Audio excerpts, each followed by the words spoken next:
Audio clip number 25۔ اس میں انشاءاللہ عز و جل آپ سورہ بقرہ کی آیت نمبر 71 سے لے کر 73 تک تلاوت، ترجمہ اور تفسیر صراط الجنان سنیں گے۔ بسم اللہ الرحمن الرحیم۔ ترجمہ: اللہ کے نام سے شروع جو نہایت مہربان رحمت والا ہے۔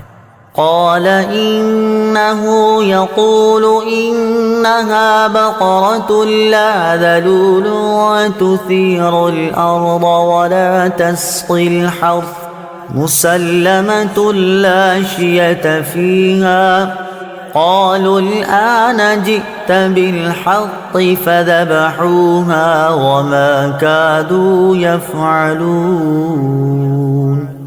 ترجمہ: موسیٰ نے فرمایا اللہ فرماتا ہے کہ وہ ایک ایسی گائے ہے جس سے یہ خدمت نہیں لی جاتی کہ وہ زمین میں ہل چلائے، اور نہ وہ کھیتی کو پانی دیتی ہے، بالکل بے عیب ہے، اس میں کوئی داغ نہیں۔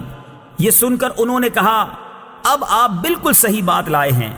پھر انہوں نے اس گائے کو ذبح کیا، حالانکہ وہ ذبح کرتے معلوم نہ ہوتے تھے۔ وما کادوا یفعلون، اور وہ ذبح کرتے معلوم نہ ہوتے تھے۔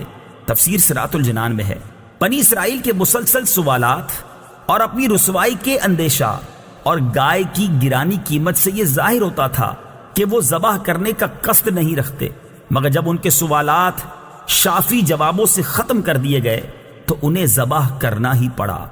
وَإِذْ قَتَلْتُمْ نَفْسًا فَادَّارَأْتُمْ فِيهَا وَاللَّهُ مُخْرِجٌ مَا كُنتُمْ تَكْتُمُونَ۔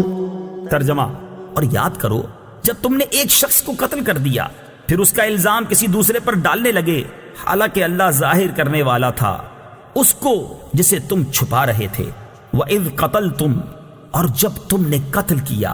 تفسیر صراط الجنان میں ہے، یہاں اسی پہلے قتل کا بیان ہے جس کا اوپر واقعہ گزرا۔ فَقُلْنَا اضْرِبُوهُ بِبَعْضِهَا كَذَلِكَ يُحْيِي اللَّهُ الْمَوْتَى وَيُرِيكُمْ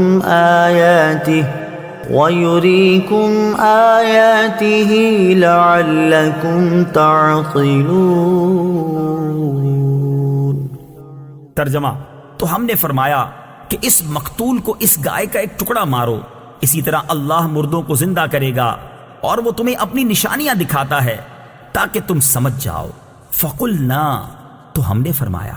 تفسیر صراط الجنان میں ہے، بنی اسرائیل نے گائے ذبح کر کے اس کے کسی عضو سے مردے کو مارا، وہ بحکم الہی زندہ ہو گیا، اس کے حلق سے خون کا فوارہ جاری تھا۔ اس نے اپنے چچا زاد بھائی کے بارے میں بتایا کہ اس نے مجھے قتل کیا، اب اس کو بھی اقرار کرنا پڑا، اور حضرت موسیٰ علیہ السلام نے اس پر قصاص کا حکم فرمایا۔ اس آیت مبارکہ میں اللہ تعالیٰ نے مردے کو زندہ کرنے کے اس واقعے سے قیامت کے دن اٹھائے جانے پر دلیل قائم کی کہ تم سمجھ لو کہ جیسے اللہ تعالیٰ نے اس مردے کو زندہ کیا، اسی طرح وہ قیامت کے دن بھی مردوں کو زندہ فرمائے گا، کیونکہ وہ مردے زندہ کرنے پر قادر ہے، اور روز جزا مردوں کو زندہ کرنا اور حساب لینا حق ہے۔